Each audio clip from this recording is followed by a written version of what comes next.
할렐루야. 오늘 주의 이름으로 여러분을 환영합니다.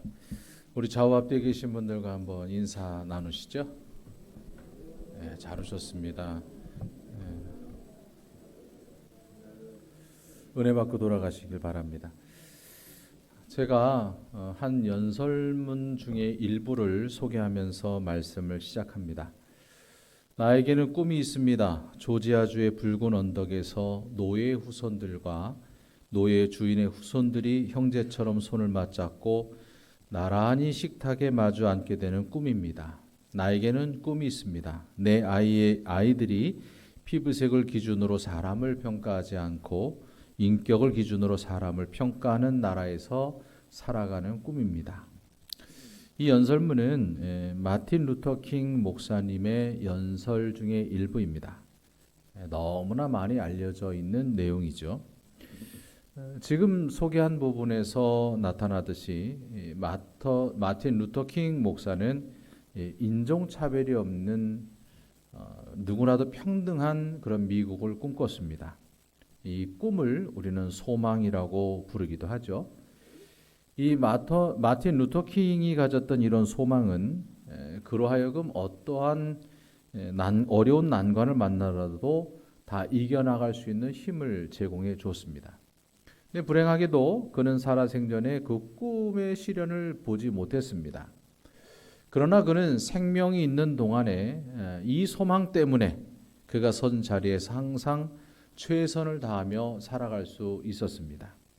그리고 놀랍게도 이 연설이 있은 지 46년이 지나고 나서 미국에서는 첫 번째 흑인 대통령인 오바마가 취임하는 놀라운 역사적인 일이 있었습니다.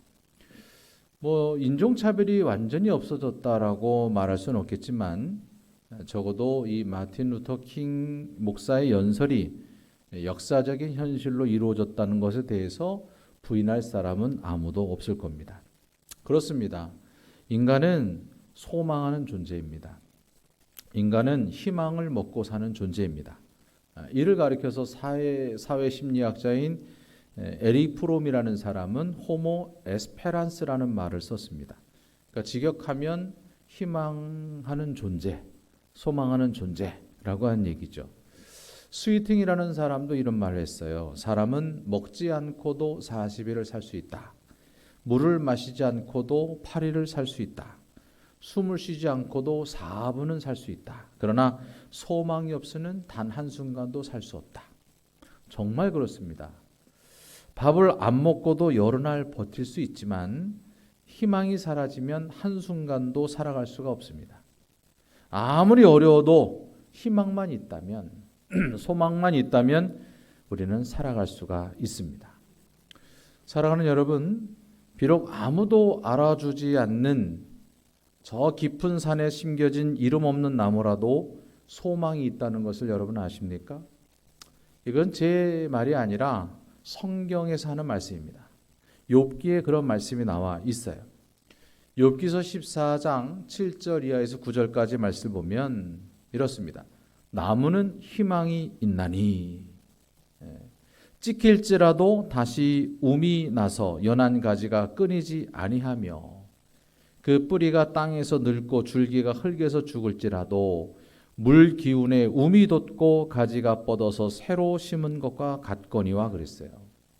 무슨 말이냐면 비록 나무가 사람에 의해서 찍힐지라도 그래서 죽은 것 같더라도 시간이 지나면 다시 싹을 틔우고 자란다는 겁니다. 그리고 비록 그 나무가 세월이 흘러서 일시적으로 보면 시들고 죽은 것처럼 보일지라도 다시 소생한다는 거예요. 그 소생의 원동력이 뭐냐면 물이에요, 물.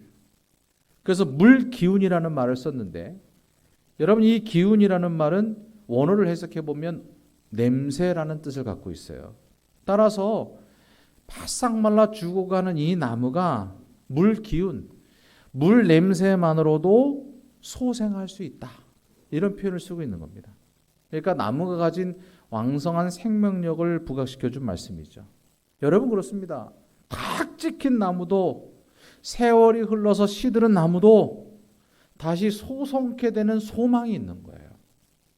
그런데 사람, 저와 여러분이 산에 심겨진 그 이름 없는 나무보다 소망이 없는 삶을 산다면 그 인생은 아무런 의미가 없는 삶을 사는 것이라 할 수 있을 겁니다. 그러면 여러분, 참된 소망은 어디에서 오는 것일까? 참된 소망. 여러분, 안토니 델로라는 사람 우화집에 이런 이야기가 나와요. 비행을 하던 여객기가 난길 속에 빠졌습니다. 설상가상으로 한쪽 날개 엔진이 꺼졌어요. 조종사는 안간힘을 쓰면서 이 난국을 헤쳐나오려고 노력을 합니다. 그러나 전기 장치도 말을 듣지 않습니다. 이제 마지막 이 조종사가 승객들에게 기내 방송을 합니다. 승객 여러분, 우리는 지금 심각한 위험에 처해 있음을 알려드리지 않을 수 없습니다. 이제 우리를 구할 수 있는 건 하나님뿐입니다. 한 승객이 자신의 옆자리에 앉은 사제를 돌아보면서 지금 조종사가 한 말이 무슨 뜻이냐고 물었습니다. 그러자 사제가 대답하기를 우리에게 아무 희망이 없다는 말입니다. 이렇게 얘기했습니다. 그러니까 이 비행기 기장은 더 이상 사람에게 희망이 없다는 것을, 오직 자신들을 구해낼 수 있는 것은 하나님밖에 없다, 이렇게 표현을 했어요. 여러분 그렇죠? 사람은 더 이상 희망이 없을 때, 사람에게 기댈 수 없을 때 오직 하나님밖에 없다, 이렇게 표현해요. 그러니까 사람들은 자신이 할 수 있는 모든 노력을 다 했는데도 불구하고 더 이상 기댈 곳이 없을 때 비로소 하나님을 찾아요. 오직 하나님밖에 없다. 하나님만이 희망이다. 여러분, 오늘 본문 말씀이 바로 그 얘기를 하고 있는 거예요. 우리 참된 소망은 바로 어디 있을까? 먼저 오늘 3절 말씀을 보면 귀인들을 의지하지 말며 도림이 없는 인생도 의지하지 말아라는 얘기를 했어요. 여기 귀인들이 뭐예요? 귀인들은요, 사람들이 보기에 유력한 사람들입니다. 권력을 쥐고 있는 사람들입니다. 그죠? 그런 사람들 의지하지 마라.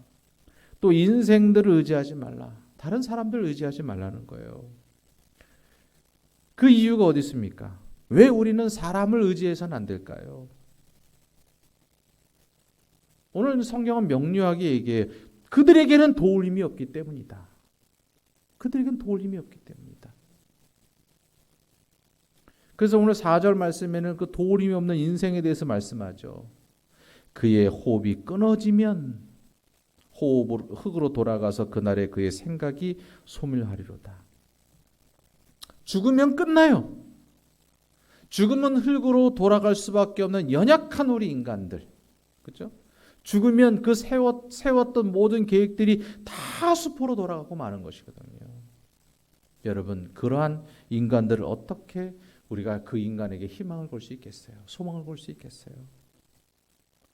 잠언서 16장 9절에 뭐라 그래요? 사람이 마음으로 자기의 길을 계획할지라도 그의 걸음을 인도하시는 이는 여호와이시니라. 여러분 어떻습니까? 여러분 계획대로 모든 일이 잘 되던가요? 저는요, 일찌감치 포기했어요. 제 계획대로 잘 안 되더라고요. 결국 다 하나님의 계획대로 되더라고요. 그렇죠? 사람이 그 계획을 세우지만 그것을 이루게 하시는 분이 하나님이시다.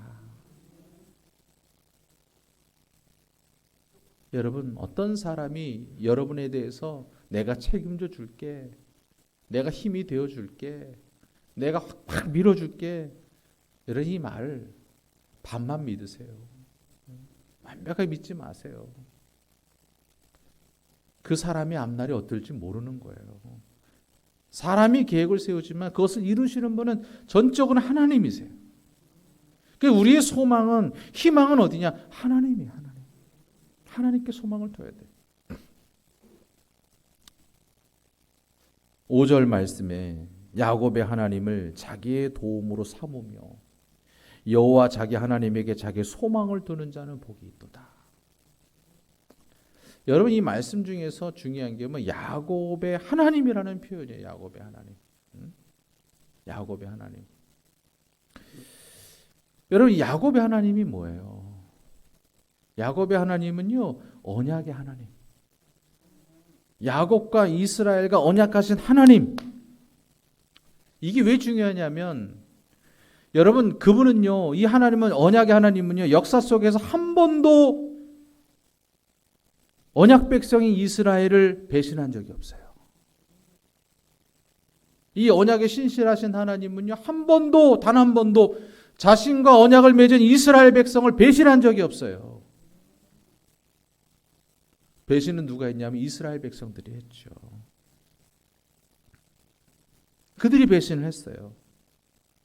여러분, 그 하나님이 예수 그리스도를 믿는 우리에게 아버지가 되십니다.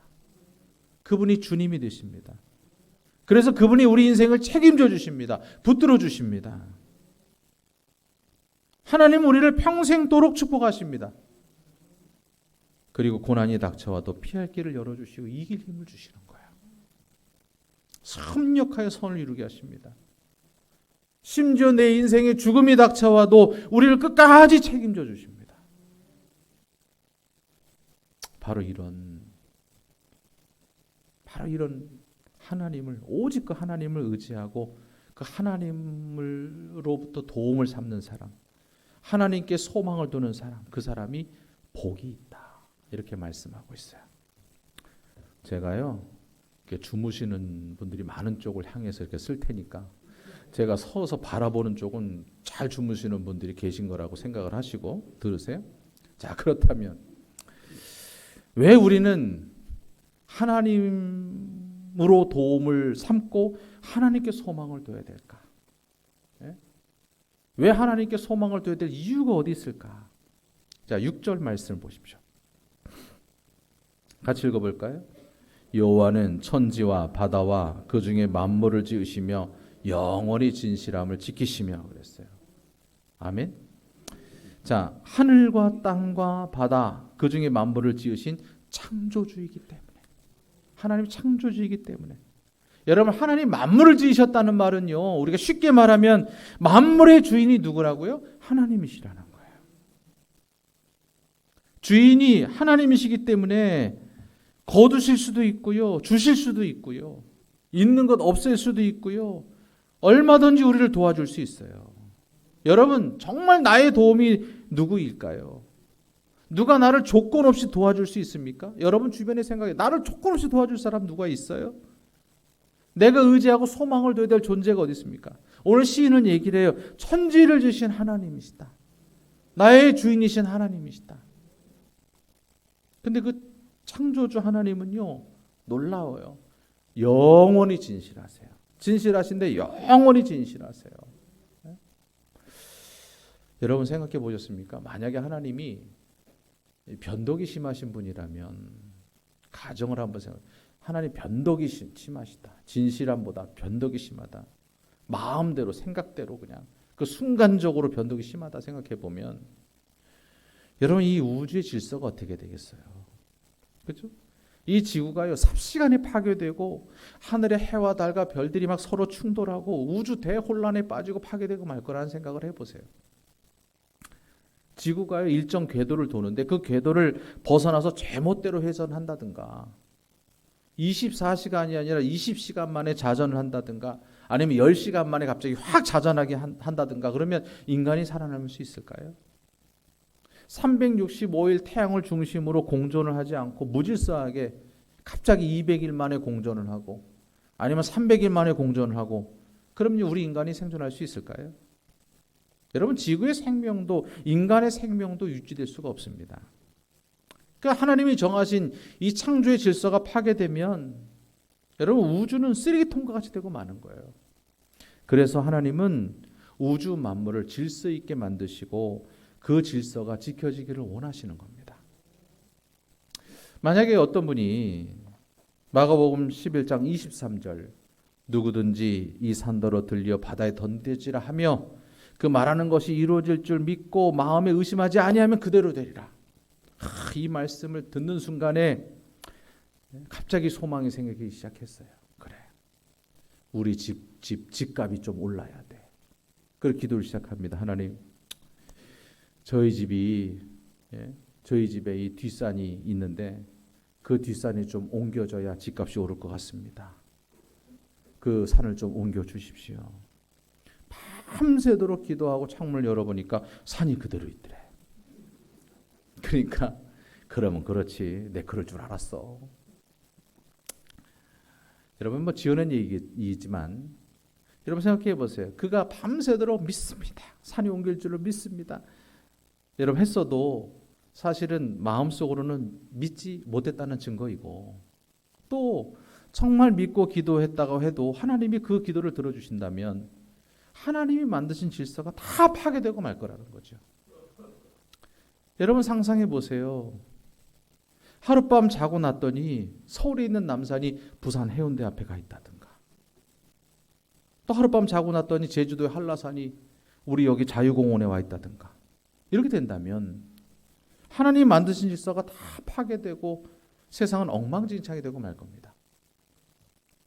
또 사람들은 일은 하지 않고 말이죠. 게을러서 말이죠. 그리고 한 큰 바위를 바라보면서 하나님 저 바위가 금덩어리가 되게 해주십시오. 근데 하나님께서 그 기도를 들어주신다면 열심히 수고하고 땀 흘려 일하라고 말씀하신 그 하나님의 말씀이 성립이 되지 않을 것이고 이 세상은 곧 멸망하고 말 거예요. 따라서 여러분 기억해야 될 건 하나님은 질서를 파괴하는 일을 하지 않으신다는 거예요. 질서를 파괴하는 일을 하지 않으신다.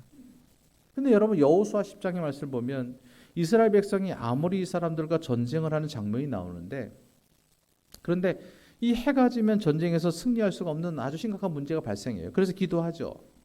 그래서 12절의 말씀 보면 태양아 너는 기브온 위에 머무르라, 달아 너도 아얄란 골짜기에 그리할지어다, 이렇게 기도했어요. 그랬더니 정말 태양이 탁 머무르고 달이 멈췄어요.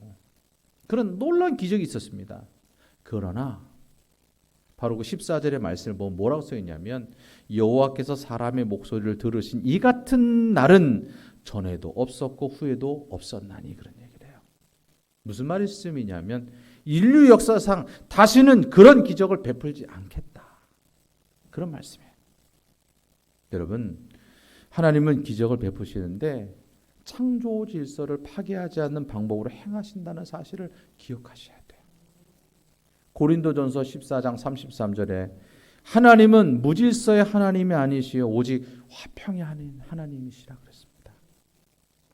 따라서 여러분 그 창조의 하나님, 질서의 하나님, 그 하나님이 진실하신 하나님인 거예요. 그러니까 우리는 여러분 생각해 보세요. 우리가 만나는 사람들을 한번 생각해 보세요. 여러분 주변에 자주 마주치는 사람들을 생각해 보세요. 그런 사람 어떻습니까? 정말 진실하던가요? 여러분 보실 때 정말 진실한 사람이던가요? 생각해 보면요, 나를 포함해서 우리 사람들 다 간사해요. 나를 포함해서 사람들이 다 거짓돼요. 제가 나를 그러니까 김 목사 참 거짓되고 간사하구나 그렇게 하지만 여러분도 똑같아요. 사람들 다 그래요. 간사하고 이기적이고 거짓되고 다 그런 것 같아요. 그러나 여러분 하나님은 진실하십니다. 진실하세요. 야곱의 하나님 진실하시되 뭐예요? 그 백성들과 맺은 그 언약을 실행함에 있어서 영원히 진실하세요. 영원히. 비록 여러분 우리 사람들은 하나님과 맺은 언약을 책임짐에 있어서 불성실할지라도 하나님께서는 자신을 부인할 수 없는 분이시기 때문에 영원히 진실하세요. 말씀을 벗어날 수 없기 때문에. 민수기 23장 19절에 뭐라 그래요? 하나님은 사람이 아니시니 거짓말을 하지 않으시고 인생이 아니시니 후회하심이 없으시도다. 어찌 그 말씀하신 바를 행하지 않으시며 하신 말씀을 실행하지 않으시랴. 제가 이쪽을 쳐다보고 있습니다. 따라서 우리는 진실하신 하나님을 의지해야 돼요. 진실하신 하나님. 여러분 자연의 질서도 보면 정말 진실하게 일하는 사람에게 그 열매를 내어주지 않습니까? 자연이. 이 사실을 잊지 말아야 돼요. 이 세상은요 탐욕으로 이 하나님이 세우신 자연 질서를 막 파괴하고 욕망으로 성실한 자의 자리를 빼앗으려고 하는 그런 권력이 앞서는, 그죠? 그래서 힘이 있는 자, 권력이 있는 자가 승리한다고 부추기는 세상에 우리가 살고 있습니다. 그러나 진실하신 하나님은 당신이 세운 그 질서가 유지되기를 원하시고 또 그렇게 살아가는 사람들에게 복을 주신다고 말씀하고 있어요. 사랑하는 여러분, 거짓된 것에 현혹되지 마세요. 거짓된 것에 의지하지 마시고 오직 뭐예요? 영원토록 변함없는 야곱의 하나님, 그 하나님을 의지할 수 있길 바랍니다.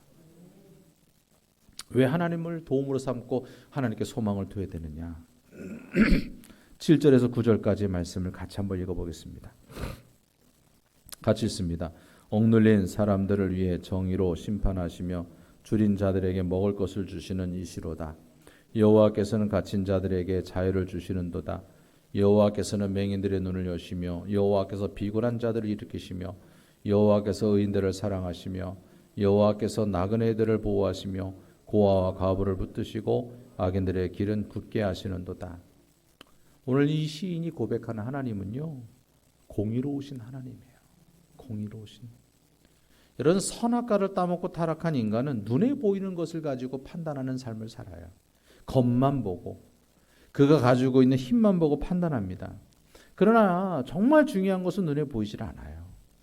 눈에 보이지 않는 하나님은 하나님이 세우신 공의를 가지고 판단한다는 거예요. 여러분, 하나님의 공의가 뭐예요? 보시기에 좋았더라. 하나님은요, 어느 한 편을 드시는 분이 아니에요. 하나님이 세운 공의대로, 하나님이 보시기에 좋았다라 생각하는 공의대로 행하시는 분이 하나님이세요. 그래서 억눌린 사람을 일으키세요. 갇힌 자를 자유롭게 하십니다. 비정상적인 것, 보시기에 좋지 않은 것을 회복시키는 거예요.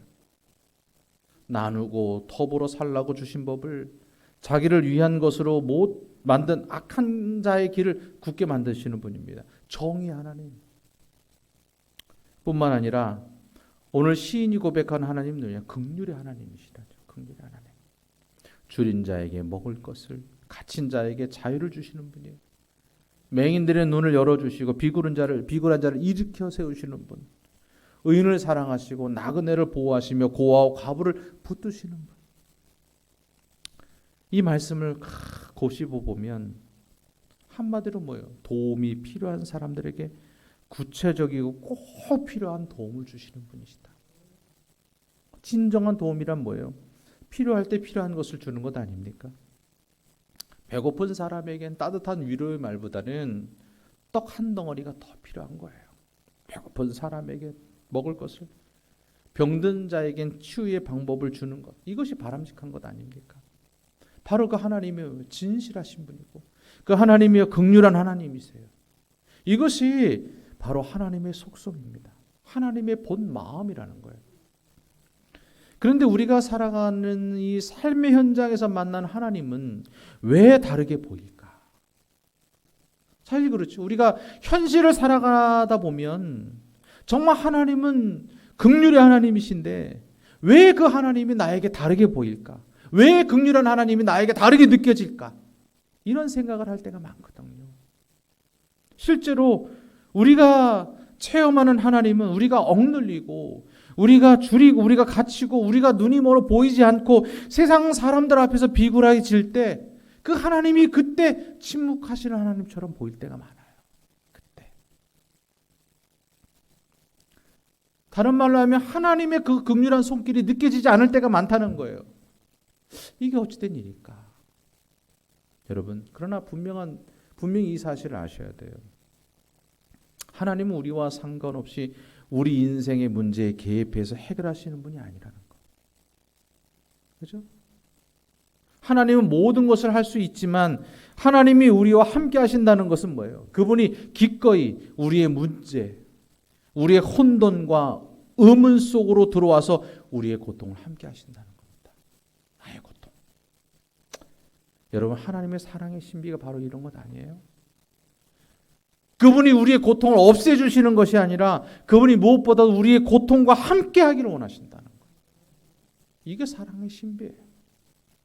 그래서 이 세상에 그 누구도 함께 가줄 수 없는, 부모 형제도 함께 가줄 수 없는 죽음의 그 끝자락까지 함께 가시는 분이 바로 우리 주님이시잖아요.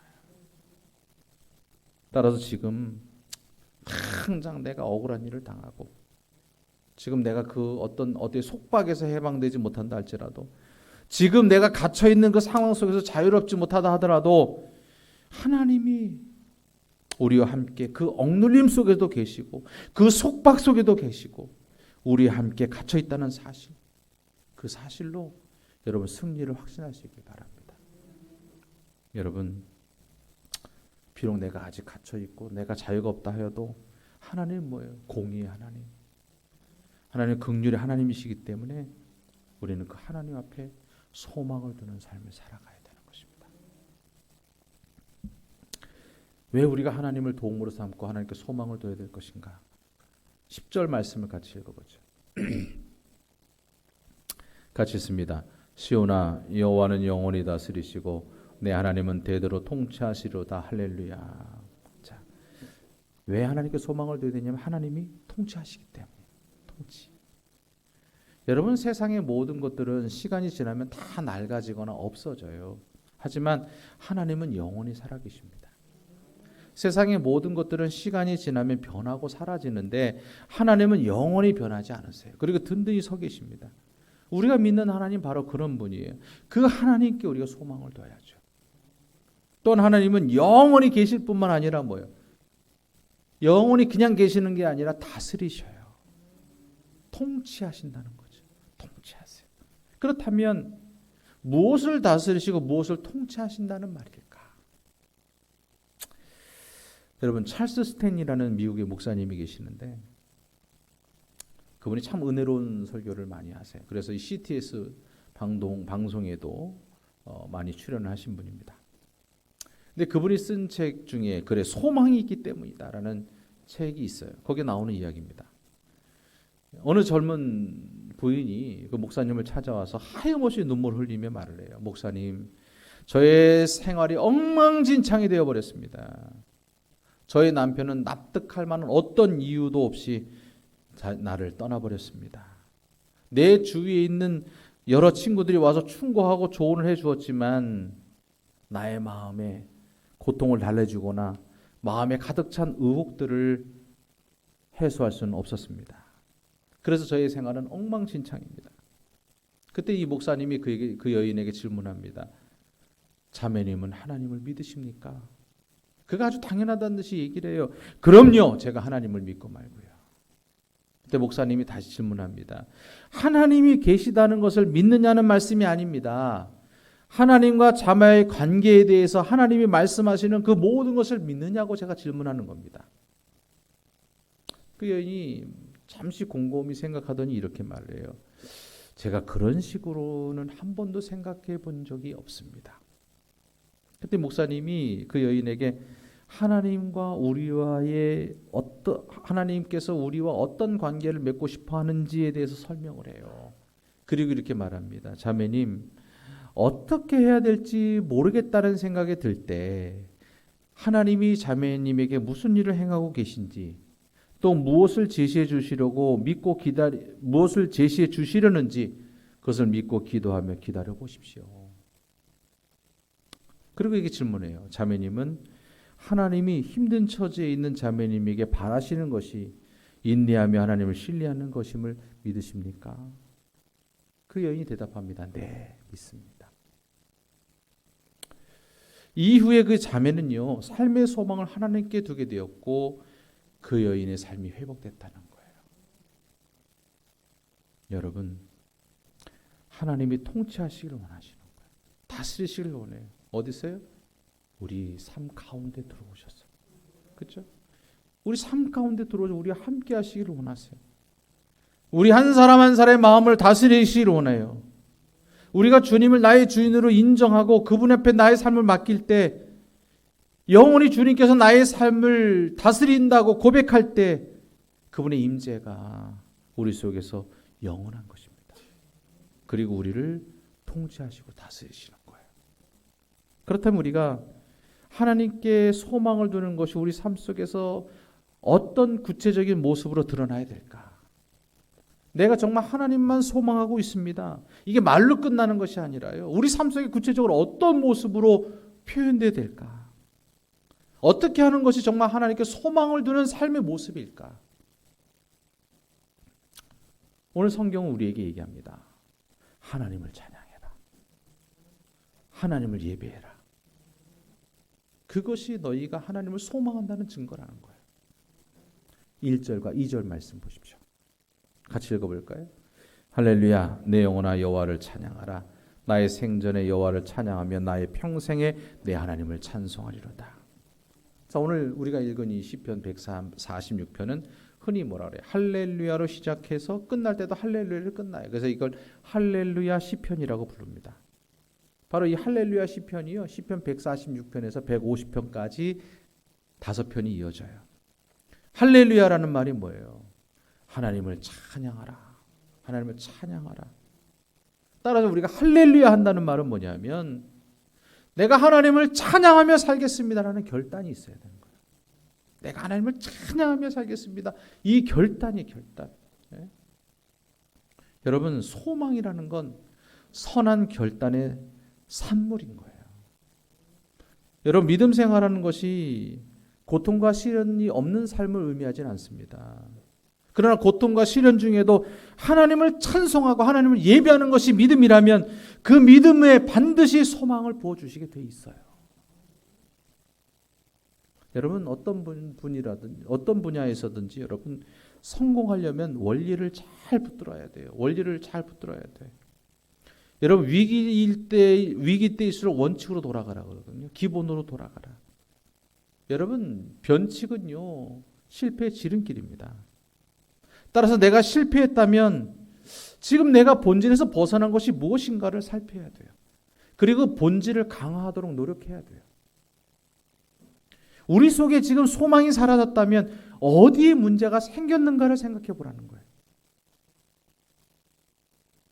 네? 내 속에 소망이 사라졌다면 어디서 문제가 생겼는지를 생각해 보라고요. 어디서? 여러분, 신앙생활의 기본이 뭡니까? 예배예요, 예배. 그게 기본이에요. 네? 제가 아주 속이 답답해요, 지금. 예배. 예배는요, 모든 축복의 기본이에요, 기본 틀이에요. 따라서 항상 찬송하고 항상 예배하기를 선택해야 되고 그 삶을 결단해야 돼요. 그죠? 사람이 만든 모든 물건에는 그 물건을 만든 목적이 있어요. 하나님이 사람을 한 사람 여러분 한 사람을 만들 때 거기에 맞는 목적이 있단 말이에요. 그 목적이 뭐예요? 하나님을 영화롭게 하는 거예요. 하나님을 찬송하는 거예요. 하나님을 예배하는 거예요. 따라서 항상 찬송하는 삶을 통해서 하나님을 예배하는 삶을 통해서 하나님의 창조 목적을 멋지게 실천하는 그런 삶을 우리가 살아가야 되는 것입니다.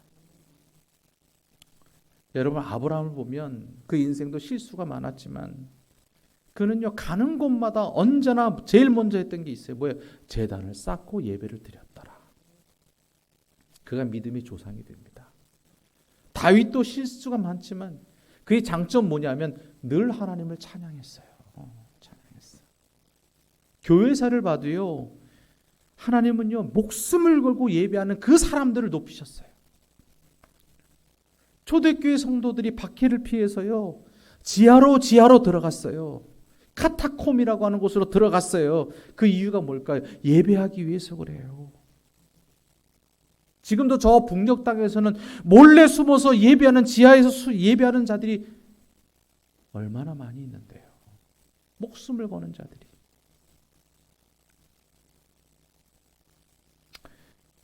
여러분, 그들은요 모든 재산, 모든 지위를 다 버리고 예배의 생명을 걸었단 말이에요. 바로 그 예배가 로마를 무너뜨리는 힘이 되었습니다. 여러분, 예배의 성공이 인생의 성공이고 예배를 통해서 여러분의 인생 성공하시길 바라고 하나님을 찬양하고 예배를 통해서 내가 하나님께 소망을 두고 있습니다. 이 사실을 드러낼 수 있길 바라요. 말씀을 마칠게요. 우리는요 뭔가를 소망하며 살아가야 되는 존재예요. 세상 사람들을, 세상의 것들에게 소망을 두지 마시고요 하나님께 소망을 두십시오. 왜 하나님께 소망을 둬야 되느냐? 하나님은 진실하시기 때문에, 변화가 없으시기 때문에, 약속하신 언약에 신실하시기 때문에, 끝까지 지켜주시기 때문에, 하나님은 공의로우시고 긍휼이 넘치시고 우리의 필요를 아시고 채워주시는 분이기 때문에, 하나님은 영원히 살아계셔서 우리를 다스리시기 때문에, 우리 속에 임재하셔서 우리를 다스리기 때문에 그래요. 하나님을 소망하십시오.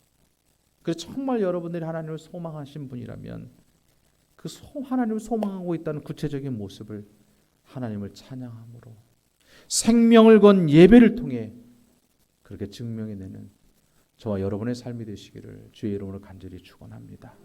축원합니다. 하나님 아버지, 크신 은총과 사랑을 감사합니다. 오늘도 우리를 주의 전으로 부르시고 또 생명의 말씀을 통해 우리 한 사람 한 사람에게 레마의 말씀을 더 흘려주신 것 진심으로 감사함을 드립니다. 그 말씀을 마음에 깊이 새기고 그 말씀이 견인해가는 정말 그런 삶에 순종하는 걸음을 걸어나가게 하여 주옵소서. 하나님 아버지, 세상 바라보지 않게 하시고 늘 우리 하나님만 바라보며 하나님을 소망하는 삶을 살게 하여 주옵소서. 하나님의 진실하심과 공의로우심과 영원히 다스리심을 바라보며 주 앞에 소망을 갖게 하시고, 우리가 하나님 앞에 소망을 두는 자임을 하나님을 찬양하며 예배를 결단하며 그 모습을 드러내는 우리 모두가 되게 하여 주옵소서. 예수 그리스도 이름으로 기도합니다. 아멘. 우리 내게 있는 향이